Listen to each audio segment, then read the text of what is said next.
Alors, j'entends un peu partout les gens en Afrique francophone se plaindre, les populations notamment, qui disent, mais nous, on a voté tel dirigeant, rien ne marche. On a fait ça, rien ne marche. Il y a toujours des détournements. Il y a toujours tel et tel. Les routes n'avancent pas. Pourtant, on a voté tel. Je vais vous répondre avec cette revue de la franc-maçonnerie. C'est bon. Ils ont tout dit à l'intérieur. Je vais vous dire quelque chose. Avant que les Occidentaux ne viennent avec leur système politique qui est fondé sur la démocratie, nous, on a vu une façon de choisir nos dirigeants. On choisissait le dirigeant soit à cause de sa sagesse, soit à cause de sa force, ou soit à cause de sa spiritualité.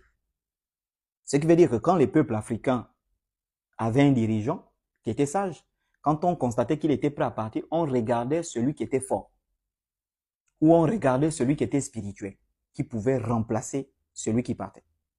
C'est comme ça qu'on choisissait le dirigeant. Il n'y a jamais eu de vote. On ne mettait pas de votes pour choisir un dirigeant.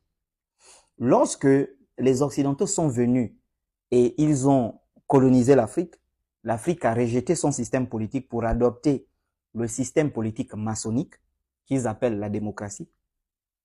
Depuis que les pays africains ont adopté la démocratie, il n'y a jamais eu un président qui a été élu par le peuple. Il n'y a jamais eu un sénateur, un député ou un maire qui a été élu par le peuple. Je vous explique.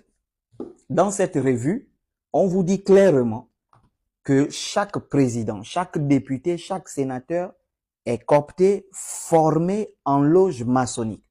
Et c'est après sa formation dans les loges maçonniques qu'il est choisi à occuper soit un poste de président, soit un poste de sénateur, soit un poste de député, soit un poste de maire, etc. Et une fois qu'il a été choisi par la loge maçonnique, il doit servir les intérêts de la loge maçonnique. Quand la loge maçonnique choisit par exemple X pour dire c'est toi qui seras président parce que tu as été choisi en loge, il doit aller faire ce qu'on appelle un rituel. Et ce rituel-là s'appelle les élections libres. Mais en réalité, les élections libres, c'est quoi? C'est un rituel qui consiste à faire en sorte que le peuple donne volontairement sa puissance divine à l'individu qui héberge une entité parasite, un démon qui lui a été attribué dans sa loge maçonnique. Et donc, ce démon-là, c'est le démon-là qui fait croire par ses pouvoirs au peuple qu'en réalité, voici l'homme de la situation. Et tout le peuple est électrifié, tout le peuple est dans l'engouement pour dire non, c'est lui qu'il nous faut pour résoudre nos problèmes, pour résoudre nos soucis, nos problèmes.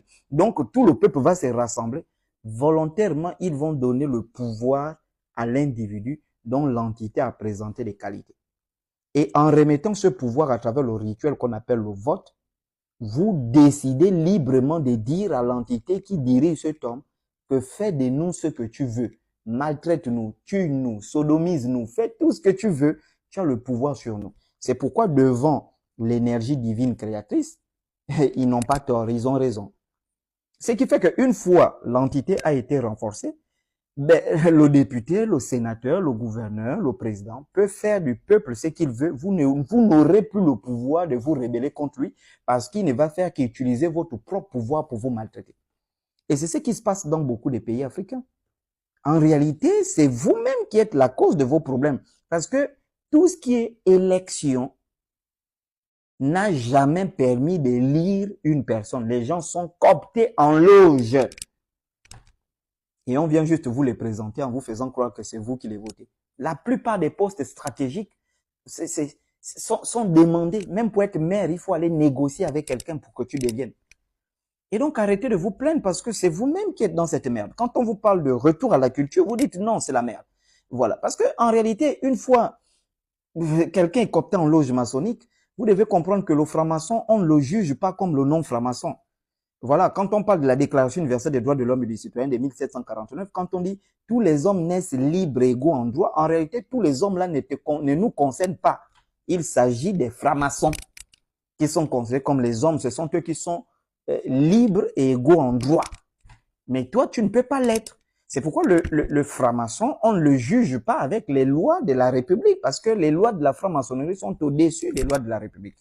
Moi, je l'ai découvert en lisant les constitutions d'Anderson, 1723. Et tu découvres que beaucoup des devises des pays, beaucoup des hymnes, l'hymne national, etc., beaucoup sont tirés des symboles maçonniques, etc. C'est pourquoi vous allez voir, un franc-maçon peut voler 10 milliards, il peut voler 20 milliards, il peut voler 1000 milliards, il restera impuni. Parce que lui, on ne le juge pas selon vos lois. Lui, il est jugé selon les lois de la maçonnerie. Et puisqu'il sert les intérêts de la maçonnerie, si l'intérêt de la maçonnerie, c'est qu'il détourne 1000 milliards, il détourne et il est impuni. Donc, arrêtez de vous plaindre. Vous méritez ce que vous méritez. Et donc, voilà, nous, on avance. Le retour à la culture est impératif, sinon, il n'y aura jamais de salut. Aucun pays ne sera développé.